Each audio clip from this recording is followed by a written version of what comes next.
Shalom, selamat pagi. Sate pagi hari ini bertemakan Keep Believing in Jesus. Firman Tuhan terambil dari Mazmur pasal 13 ayat 1 sampai dengan 6. Untuk memimpin biduan Mazmur Daud, berapa lama lagi Tuhan kau lupakan aku terus-menerus? Berapa lama lagi kau sembunyikan wajahmu terhadap aku? Berapa lama lagi aku harus menaruh kekhawatiran dalam diriku dan bersedih hati sepanjang hari?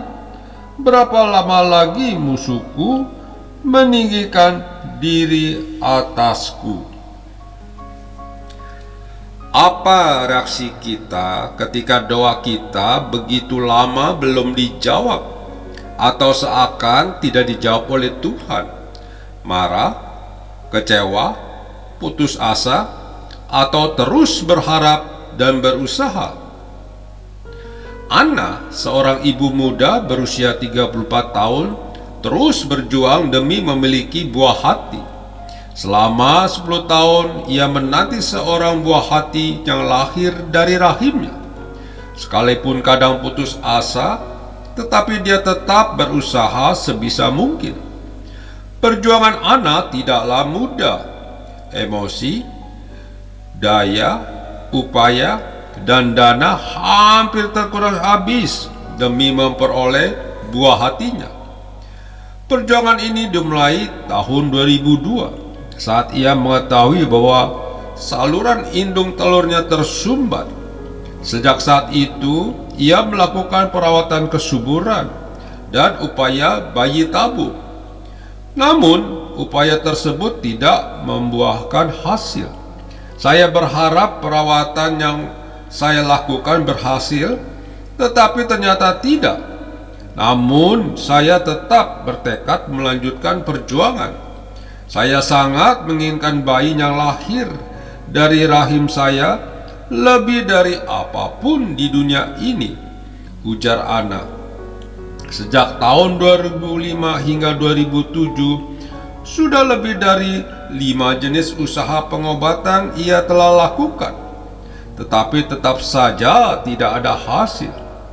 Namun pada tahun 2008, Ana berhasil hamil. Tetapi sayangnya ia tidak berlangsung lama, karena di usia kehamilannya ke-11 minggu, ia mengalami keguguran. Bisa dibayangkan bagaimana perasaan anak ketika itu. Tidak hanya sampai di situ, karena setelahnya sang suami dengan tega menceraikannya. Lengkap sudah penderitaan dan kesedihan yang dirasakan oleh Ana. Namun, nampaknya Tuhan tidak membiarkan Ana berlama-lama larut dalam kesedihan. Karena 12 kemudian, Ana bertemu dengan seorang pria bernama Phil. Dan pada bulan Juni 2011, mereka memutuskan untuk menikah. Ana kembali berjuang untuk mendapatkan sang buah hati. Demi kehamilan pasangan ini, menjual rumah dan berhutang sana-sini. Inilah usaha terakhir mereka. Jika upaya ini tetap tak membuahkan hasil, Ana akan mengubur harapannya untuk menjadi seorang ibu. Namun di sisa harapannya ini, upaya Ana ternyata membuahkan hasil. Ana positif hamil. Di kehamilan keduanya ini, ia pun sangat menjaga kandungannya. Akhirnya Ana melahirkan seorang bayi cantik yang bernama Esme. Saat berada dalam situasi sulit dan menghibur, kita rentan terhadap dugaan-dugaan yang salah tentang kehidupan Tuhan, dan doa seperti mulai putus asa, menjalani kehidupan mulai marah dan kecewa terhadap Tuhan, serta mulai meragukan kuasa doa. Daud, pribadi yang begitu dekat dengan Tuhan, pun pernah mengalami situasi demikian. Dalam Mazmur pasal 13 ini, Daud terlihat begitu putus asa. Ia merasa meninggalkan Tuhan ketika ia sangat membutuhkan pertolongan. Kendati demikian, iman Daud tetap berpegang teguh kepada Tuhan. Inilah yang seharusnya kita lakukan sebagai orang percaya. Ketika situasi sulit telah membuat kita ragu kepada Tuhan, kita harus dengan cepat beralih untuk percaya kepadanya.